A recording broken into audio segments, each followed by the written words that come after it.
February, and we are a week away from Christmas. Are you ready?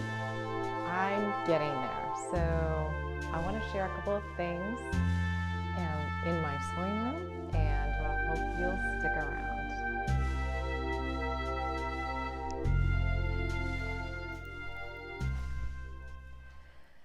Okay, so in December, who doesn't want to be cozy in their makes and warm and comfortable, but still stylish? Well, I think we all do. And so I finally cracked open my closet core pattern. I don't know if this is pronounced the Cielo top or the Cielo top, but it's part of the Roma Collection, designed by Celine and the founder and the amazing Heather Lou.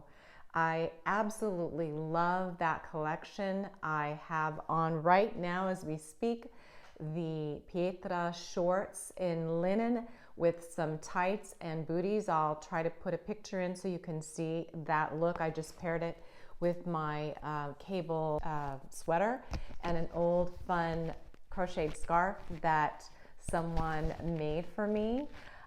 But this make that I worked on this week and was so fun, I'm so wondering why I didn't do this sooner, is the top. So this top is fantastic. The designer, I'm just so blown away. First of all, I have never had anything with these lantern sleeves before. They're so fun. It's so fun to wear.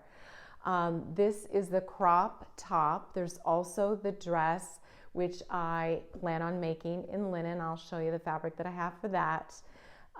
And I've turned up the sleeve on the opposite side so that you can see that I have a little bit of a contrast on the undercuff. And that's just a quilting cotton, some leftover that I had from the prairie skirt that I made a video on back in, I think it was April. And the back inset is also that same, just solid. What else can I tell you about this? I loved the length, so I kept that as is. I did a little tiny bit of altering. Really, I just needed to take it in. I cut a 10 and it was too big, so I'm going to cut a size and a half smaller on my next make. I've already ran to Joann's and got some more 100% flannel, and this has a little bit of a stretch to it, which I really enjoyed sewing. What else can I tell you about this? I elongated the dart just about a 1/4 inch, and that was it. A joy to sew, so beautiful to wear, and I can wear it with these linen black Pietra shorts that I have in the winter with some thick tights. And so I will again try to insert a picture of me with this on. You can see in the background I have a scarf that's got a little bit of texture. I can wear it with that scarf. I also have a solid kind of this shade tones, kind of a raspberry tone that I can wear with it. There's lots of different things. I can layer this up with a white turtleneck. I'm just really excited about it. So awesome job. If you haven't sewn this or bought this pattern or the line, I don't have the Fiore skirt yet. I do want to get it. But yeah, bravo. I love this. I love this whole line. It's excellent. I'm really excited about it.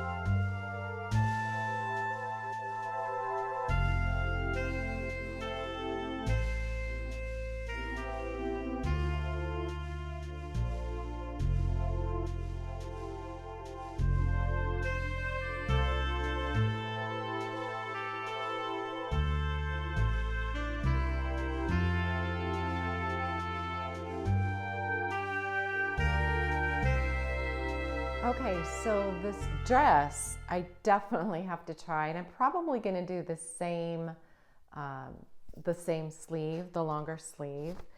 And when I sew, I try to do like mini capsules. It just makes it easier. It just makes it easier. Especially like if you're packing to travel or something like that. I'm the worst when it comes to travel and overpacking. So this just simplifies the process. So it looks much brighter, but it actually ties in nicely with that top, and it is kind of a raspberry color. I think it's a linen. It's a 100% linen, and I believe that I got this from the Nevada line at Stone Mountain and Daughter in Berkeley. So I'm going to just look it up and double check, and I will link it in the description box if you're interested in that. I'm pretty sure it's called the Nevada line. And it's just, I've already pre-washed it and shrunk it.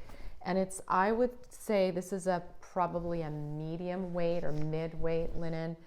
It's definitely, I can see through just a tiny bit, but it's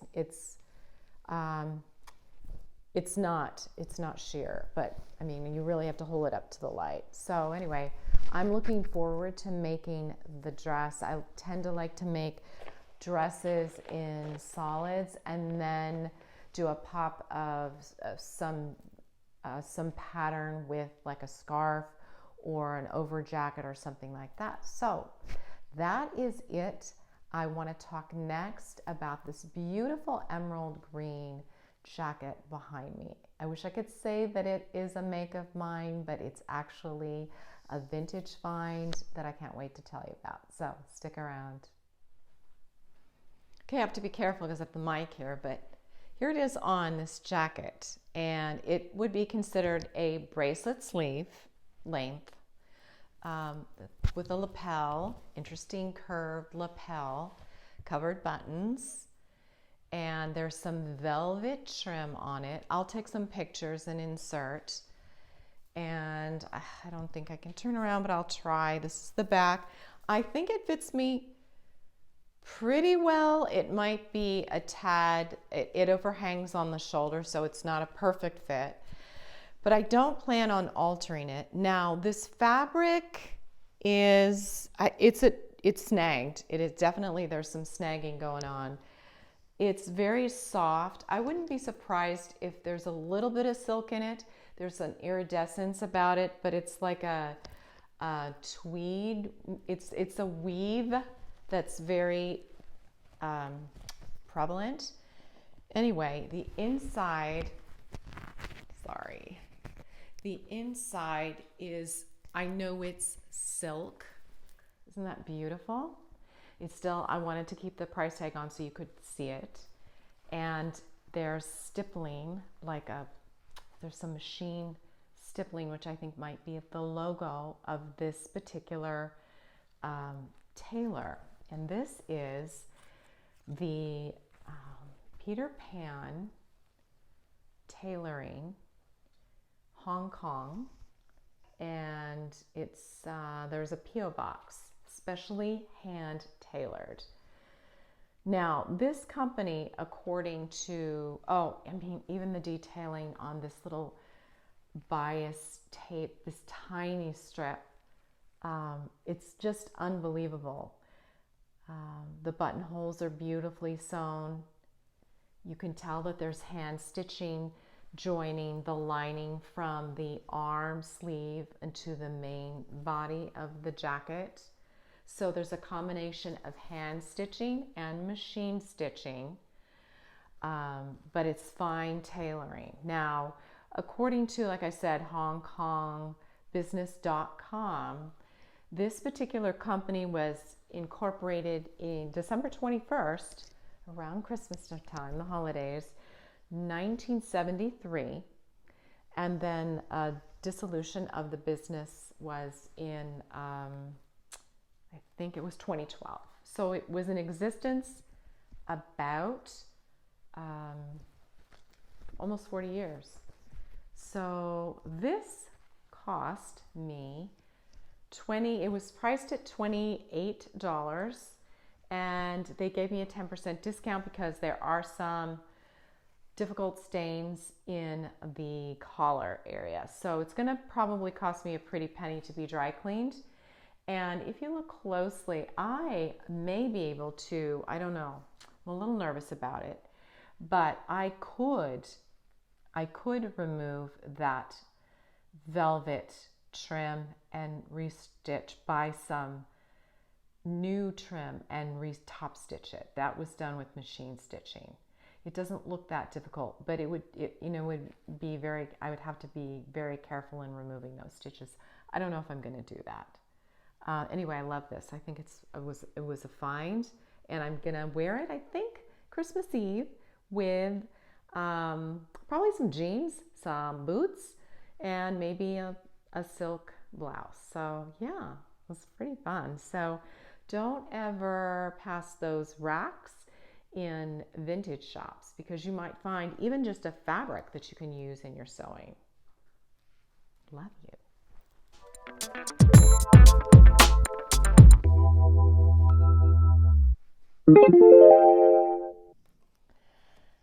So, do you need a gift for yourself or maybe a fellow sewist? This is a cute idea. I found this by accident, and it's just a little pouch, little project pouch. I certainly could make them, but this is kind of it's a fabric. I mean, it's not a fabric. It is just something you can wipe, like a vinyl or something that you can wipe. But what intrigued me about this is the company and what it stands for. This is Blue Cube Bags, and 95% recyclable material it's made from. And the 1% of the sale of Blue Cube Bags supports environmental initiatives around the globe.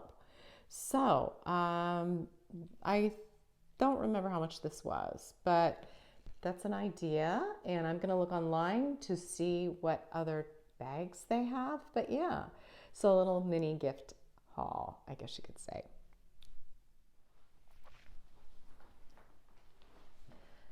All right, so that is it for December 17th, 2021. I am off to get my booster.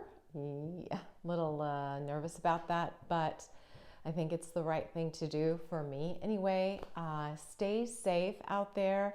Happy travels during the holidays. If you are staying put, happy home and celebrating. And again, thank you so much for watching, and I will see you next time in the sewing room.